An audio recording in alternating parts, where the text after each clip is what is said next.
Hello guys, നമ്മുടെ കുടുംബക്ഷേത്രത്തിൽ ഉത്സവം ആവാനായിട്ടുണ്ട്. ഫെബ്രുവരിയിലാണ് ഉത്സവം. പക്ഷേ ഇപ്പോഴേ ഞങ്ങൾ കാര്യങ്ങൾ നീക്കാമെന്ന് വിചാരിച്ചു. ഞങ്ങൾ ചെറിയൊരു ഡാൻസൊക്കെ സെറ്റ് ചെയ്തിട്ടുണ്ട്. ഒരു കൈകൊട്ടിക്കളി, പിന്നെ ഒരു കോൽക്കളിയൊക്കെ. അപ്പോൾ അതിന് വേണ്ട കോസ്റ്റ്യൂം നോക്കാൻ പോവുകയാണ്. അപ്പോൾ ആദ്യം വിചാരിച്ചു ഞങ്ങൾ പ്ലെയിൻ സാരി ആക്കാമെന്ന്. പിന്നെ കരുതി വേണ്ട, ഒറ്റ യൂസിനല്ലേ, നമുക്ക് റെൻറ്റിന് എടുക്കുന്നതാണല്ലോ ലാഭമെന്ന്. ഞങ്ങളിൽ ഭൂരിഭാഗം പേരും സാരി ഉടുക്കാൻ അറിയാത്തവരും ഉടുക്കാത്തവരുമാണ് കേട്ടോ. അപ്പോൾ ഞാനും രേവതിയും കൂടി 3 പിടിയിലുള്ള മഴവിൽ കളക്ഷൻസിലേക്ക് പോവുകയാണ്. രേവതി ചേട്ടൻ്റെ കസിൻ്റെ വൈഫാണ് കേട്ടോ. ഞങ്ങൾ രണ്ടാളും കൂടിയാണ് പോകുന്നത്. ഇവിടെ പിന്നെ എന്ത് വേണമെങ്കിലും കിട്ടും. ഏത് തരത്തിൽ വേണമെങ്കിൽ ഡ്രസ്സും ഓർണമെൻറ്റ്സും എല്ലാം കിട്ടും. അപ്പോൾ പിന്നെ ചീപ്പ് റേറ്റ് ആകുമ്പോൾ നമുക്ക് അതാണല്ലോ നല്ലത്. നമ്മൾ സാരി എടുക്കണം, അതിൻ്റെ ബ്ലൗസ് അടിക്കണം, ഓർണമെൻറ്റ്സ് ഒക്കെ വാങ്ങുമ്പോൾ ഒരുപാട് പൈസ വരും.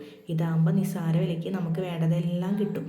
അപ്പോൾ ഇങ്ങനെയുള്ള പരിപാടിക്കൊക്കെ നിങ്ങൾക്ക് കോസ്റ്റ്യൂം വേണമെങ്കിൽ 3 പിടിവേലുള്ള മഴവിൽ കളക്ഷൻസിലേക്ക് വന്നാൽ മതി കേട്ടോ. ഞങ്ങൾ സാരിയും പിന്നെ കമ്മൽ, മാല, അങ്ങനത്തെ സാധനങ്ങളൊക്കെ അവിടെ നിന്ന് സെറ്റ് ചെയ്തിട്ടുണ്ട്. പിന്നെ ഫെബ്രുവരിയിൽ വന്നാൽ മതി എന്ന് പറഞ്ഞിട്ടുണ്ട് അവർ.